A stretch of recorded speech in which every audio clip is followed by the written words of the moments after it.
The sound of silverware hitting plates was drowned out by my aunt's laughter. I pretended to be absorbed in my meal, but every second of that family gathering made me more uncomfortable. There was something strange in the air, that kind of rehearsed silence, as if everyone had agreed on what not to say. Until, in the middle of it all, my cousin leaned in next to me and whispered, "They're talking about you." My body froze. "What?" I asked softly. He looked across the table, then back at me. "They said you only showed up here out of self-interest, because of your grandfather's inheritance." My face burned. I'd been there less than 10 minutes. The smell of food hadn't even faded from my clothes, and I was already the subject of gossip. The worst part? It didn't surprise me. It just hurt. Share this story to reach more people. Subscribe to the channel. Share this video on WhatsApp. And leave a comment about where you're listening from. I'll be thrilled to read each comment. It was at that exact moment that I felt the stares. As if they'd heard my cousin speak, everyone slowly began to turn. Aunt Lucia, wineglass in hand, stared at me with a fake smile. My uncle looked away.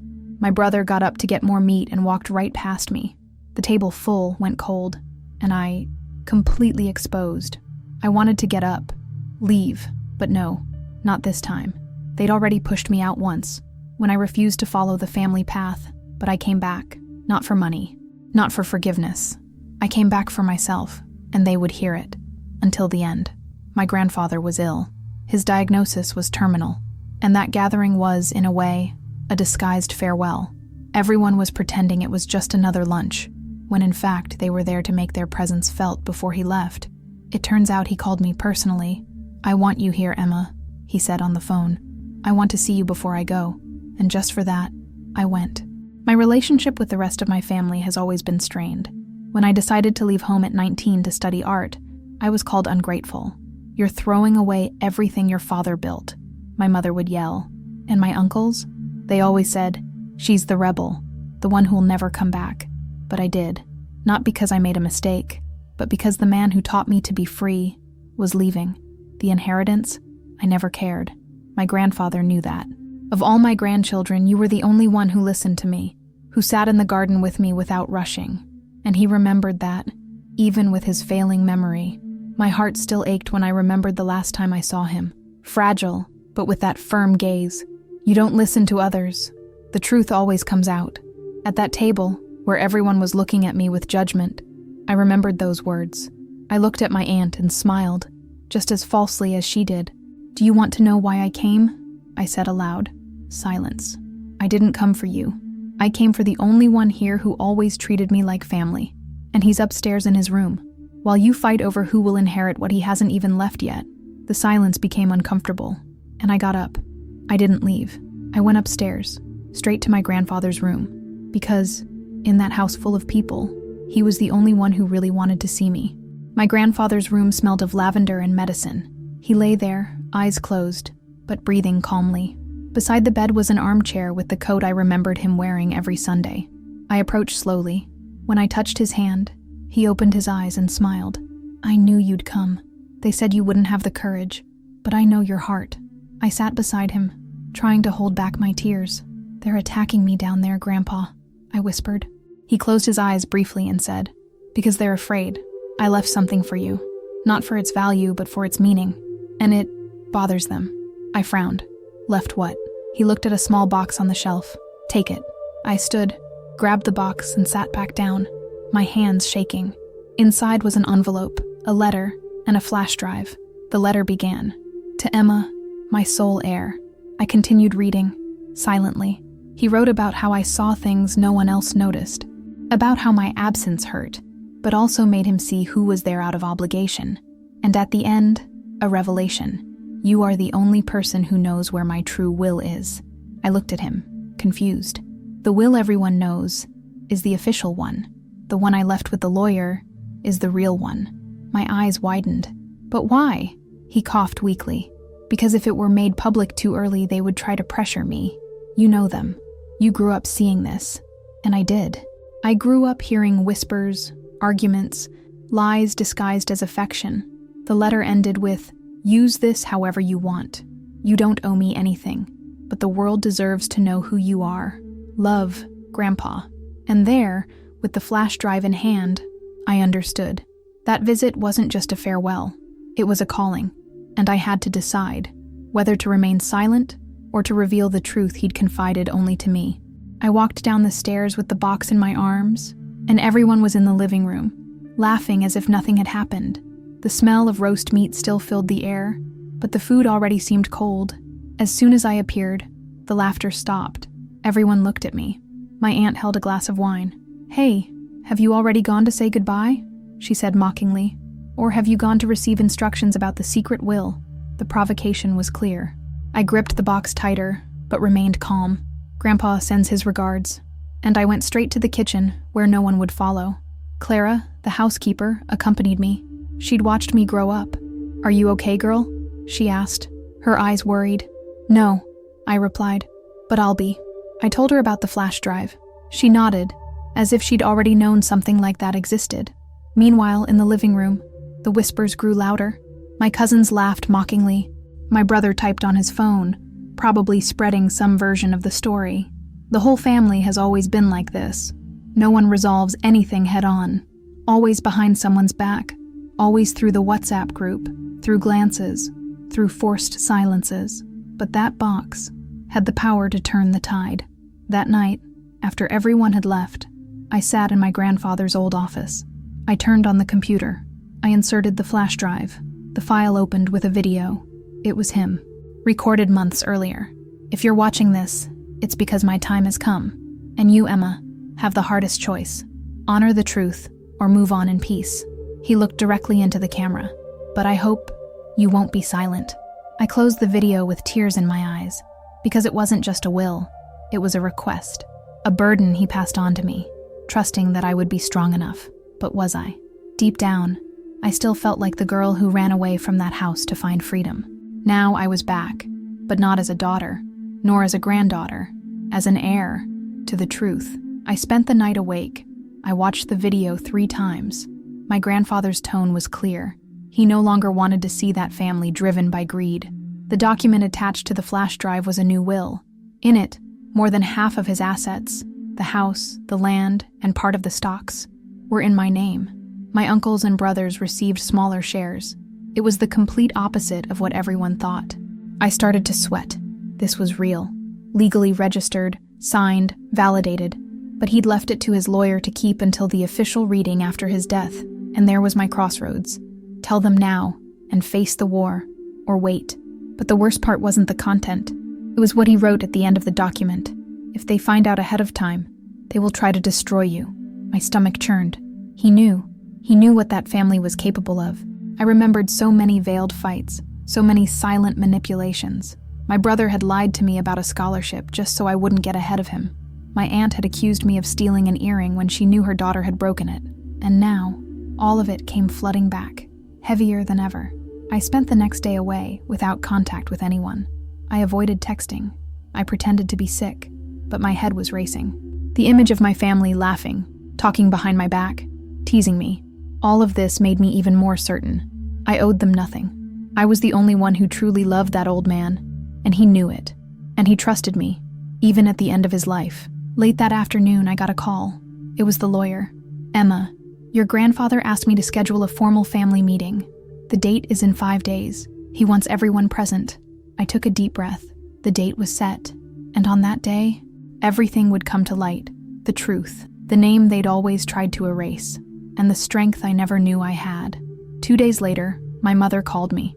Her voice was too sweet. "Honey, I wanted to invite you for coffee before the meeting." That was already suspicious. I declined, but she insisted. He said he wanted to talk, heart to heart. Against my instinct, I accepted. We met at a cafe near her house. I arrived first. She was 25 minutes late, and when she showed up, she was accompanied by my aunt. "We just want to understand, Emma," my aunt began, her voice calm.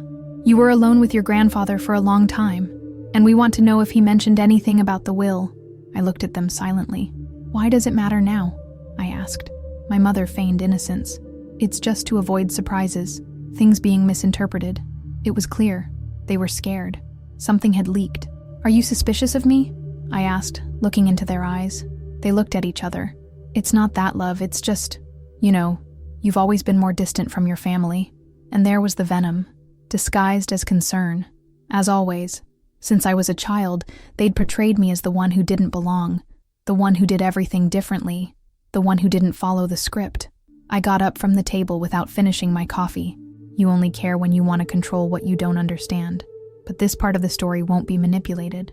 They followed me to the sidewalk. "Emma, don't do anything stupid," my aunt said with a cold smile.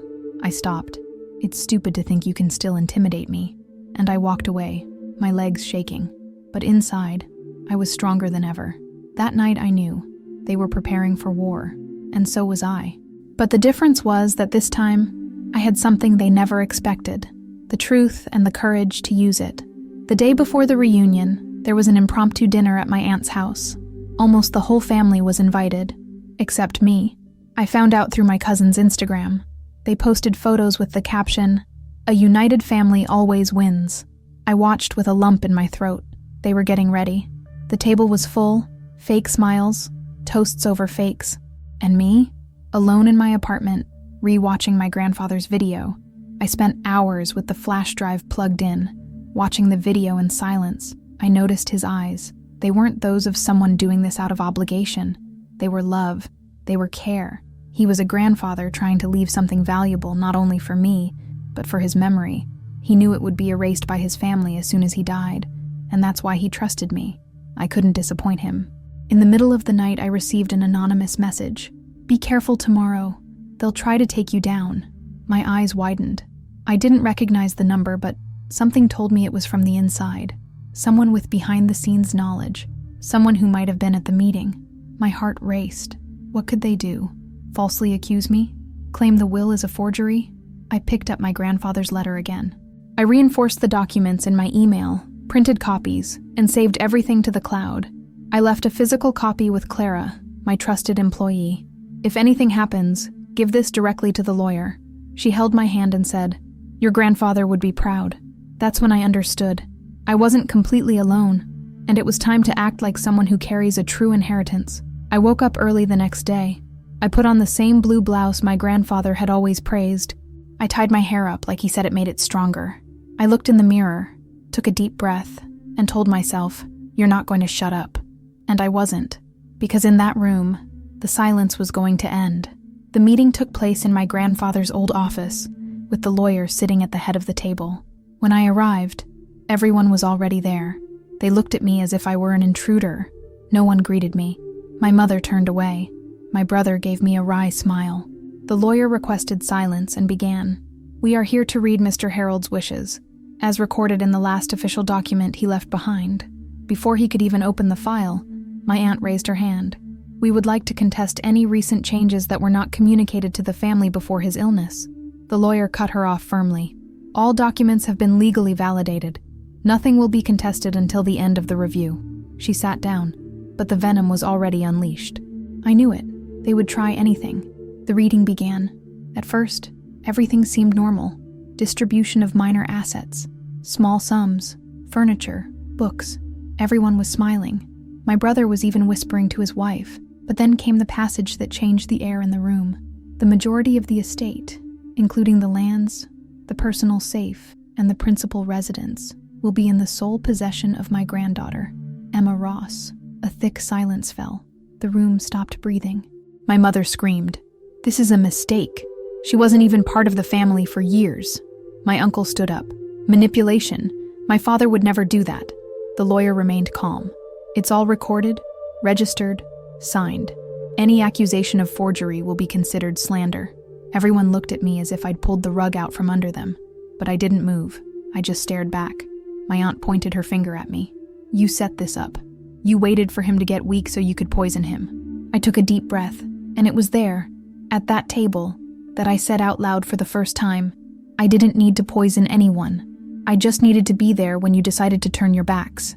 And for the first time, they were speechless. After the reading, the room erupted into a storm. My mother was crying, but not from sadness, from anger. "After everything we've done for him, this ungrateful woman gets it all?" My brother stood up and pushed a chair aside. "She disappeared for years. Do you think just because she's back, she's the favorite granddaughter?" Each attack was a punch to the chest, but I didn't back down. Not this time. The lawyer tried to regain control. "Gentlemen, Any legal challenge must be made through the notary's office. This meeting is for informational purposes only. But no one was listening. They were blinded by loss, by humiliation, and perhaps, deep down, by the truth, because the part that hurt them most was knowing that my grandfather saw. He saw who was there out of love, and who was there only for self-interest. My oldest aunt came to me, her eyes filled with hate. "You set this all up, Emma. You destroyed this family."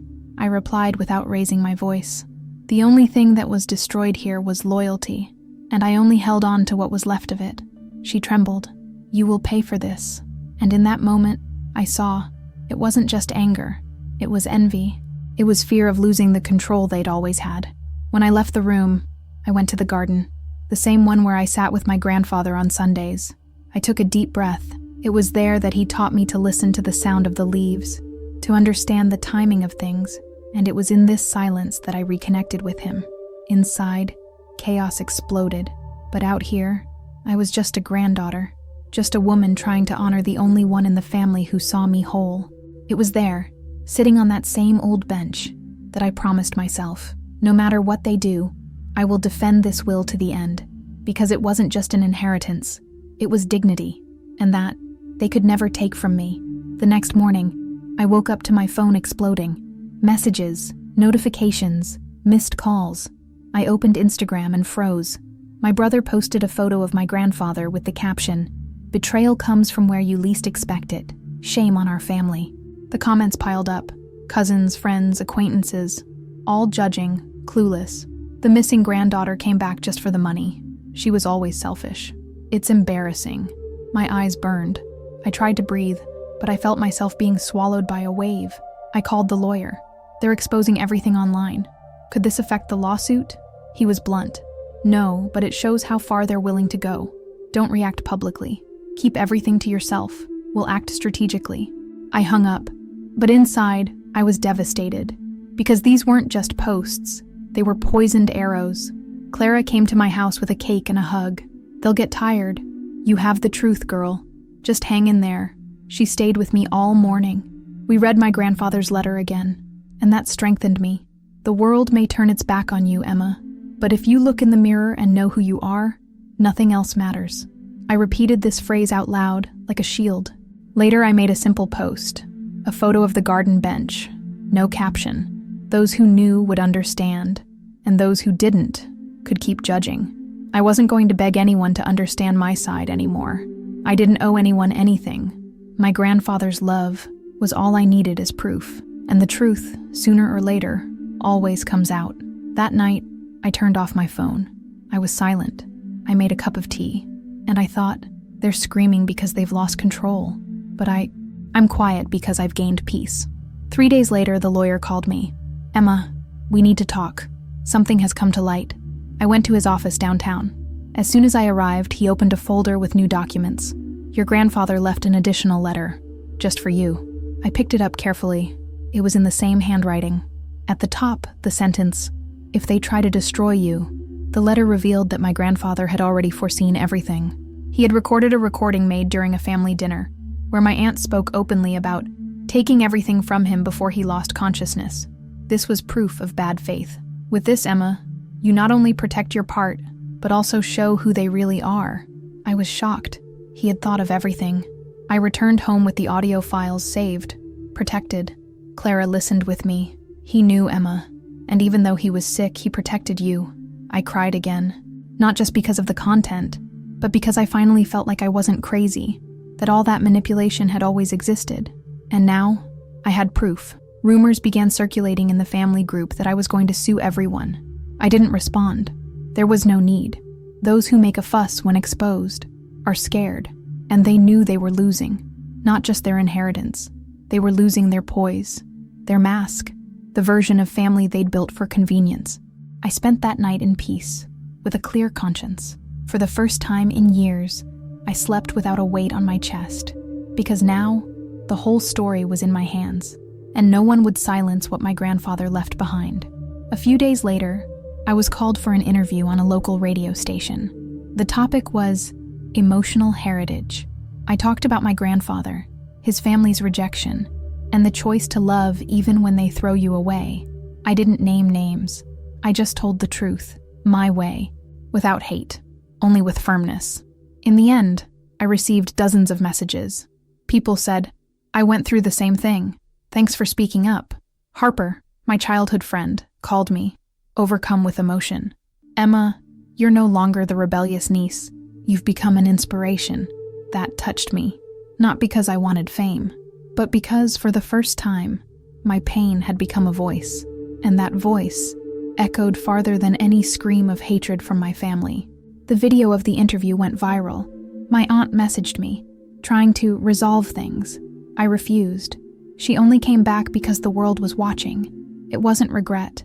It was fear of losing status, and I was no longer going to live to fit in with others' silence. The time for bowing my head was over. The following week, I walked to the garden of the old house. The new owner let me in. I sat on the same bench where it all began. I took a deep breath and closed my eyes. I saw my grandfather there, smiling. "You went above and beyond what I expected, Emma," he said. And for the first time, I answered out loud, "I know." That day, I buried my fear and embraced who I had become, because now I was more than the forgotten granddaughter. I was the living legacy of a man who dared to love differently. An envelope arrived at my house. No return address. Inside, a letter in familiar handwriting. It was from my mother. "Emma, you've embarrassed us, but you still have a chance to stop this exposure." I read it with a sinking feeling in my stomach. They hadn't understood anything. They still thought they could boss us around, manipulate us, intimidate us. What chance was that? Return to the role of quiet granddaughter. Forget the lies, the attacks, the audio recordings, the contempt. No, that time was over. I tore up the letter without thinking. They never apologized. They never acknowledged anything. They just wanted to silence what I'd said without raising my voice. But now, it was too late. I went to the lawyer's office the next day. "I want everything official as soon as possible," I said. He smiled. "We're all set. They have no way to contest it." I breathed a sigh of relief. It still hurt, but now, I wasn't fighting for acceptance. I was standing up for my truth, and no one can take that away. Some family members blocked me on social media. Others disappeared. But do you know what happened? Friends reached out. People I never imagined started saying, "You encouraged me." I discovered that many people are tired of carrying family as a prison. And if my story helped just one person, it was worth everything. That week, for the first time, I started writing a book. Working title, The Granddaughter Who Didn't Keep Quiet. Because that was it. I wouldn't keep quiet any longer. And if this story began with a whisper, it would end with my voice loud and clear. A month after the meeting, I returned to the house that was now mine. It was empty, silent, but it was alive. Every corner brought back memories of my grandfather. The stories told on the couch, the afternoons in the garden, the simple teachings he repeated. And there, I understood. He didn't just leave me possessions. He left me courage. He left me space to exist. I turned his bedroom into a library, the living room into a studio. Old photos now adorn the staircase, not to flaunt the past, but to honor what he was. At night, I sit on the porch with a cup of tea, just like he used to make, and look up at the sky. Sometimes I still feel angry, but it passes, because the peace I have today is priceless. My old family, gone forever. And that's okay, because sometimes losing someone who hurts you is liberation. I don't carry resentment, only boundaries. I learned that giving love doesn't mean accepting everything, and that too much silence becomes a disease. Today, my voice is my shield, my choice, my cure. I created a social project with the inheritance money, a space for young people who had been rejected by their own families. I called it Harold's Garden. When I told this on the radio, people cried. I said, "This place isn't about money, it's about belonging." Because that's what my grandfather gave me. And now, I was multiplying it. In the end, I understood that family isn't always about who raises you, but about who recognizes you, who sees you, and who, even when they're gone, leaves you strong enough to become who you were born to be. I remember the exact moment it all began. My cousin's whisper, the table stopping, eyes turning. In that moment, I felt small, alone. I almost got up and left. I almost let them win again, but I didn't. I stayed, and that changed everything. Because the version of the story they'd always hidden was now my voice. Today, I walk through this house with ease. The garden is blooming. The books are in place. His painting hangs on the wall. And every time I look at it, I remember he chose me, not out of obligation, but because he trusted who I was. And that was the greatest legacy anyone could leave, much more than possessions. He gave me back my true self. Sometimes I still hear distant comments, people who judge me without knowing it. But it doesn't affect me, because only those who have experienced erasure understand what it's like to stand up and say, enough. My name was once the target of mockery. Today it's a symbol of strength. And if my story bothers, it's because it touches the heart of those who still live by appearances. If you have a voice, use it. If you have a story, tell it. Even if they try to silence you. Even if they call you ungrateful, rebellious, exaggerated. Because the truth can be uncomfortable, but it's the truth that sets you free.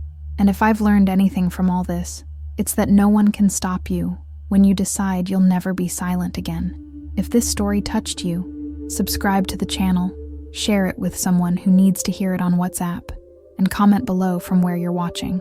I read everything with an open heart. Thank you for listening. Until next time.